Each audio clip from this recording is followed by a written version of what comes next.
After Jennifer Keys was diagnosed with an aggressive form of non-Hodgkin lymphoma last June, she worried about the cost of traveling from her home in Terrace to Vancouver for treatment. Having that added stress of having to pay thousands just to go down to medical appointments, it's not fun. The 40-year-old spent about $2,000 out of pocket before she found Hope Air, a charity that covers the travel expenses for those receiving medical treatment away from home. Hope Air received $10 million from the province last year to cover the travel costs for cancer patients. But the nonprofit says 2/3 of the approximately 3,000 people it served last year have other medical conditions.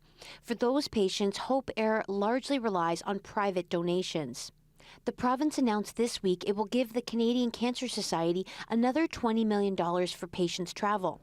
But some want equal coverage for other illnesses. The problems that we see people continuing to face is that we cannot look at things from a specific diagnosis by diagnosis basis, and that we really need to have more comprehensive travel coverage and assistance for people across rural and remote BC. I think it can make a huge difference to others beyond cancer treatment.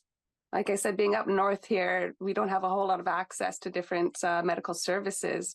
So not just for cancer patients, but for anybody who needs the services, they could definitely benefit from having that access. Health Minister Adrian Dix says the province is considering that. I know that the Rural Health Network strongly supports what we're doing, and they're saying we should do more, and surely that's absolutely worth considering. One UBC researcher says giving patients equal support is crucial. We need to consider support for rural patients who need to access any kind of health care outside their community, as we know that in some instances, the costs and logistics of doing this are insurmountable. So it leaves patients with very little recourse aside from foregoing care.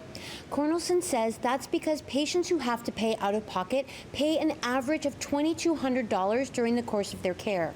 As for cancer patients, the province says it has covered the cost of close to 1,400 patients this year. Katie DeRosa, CBC News, Victoria.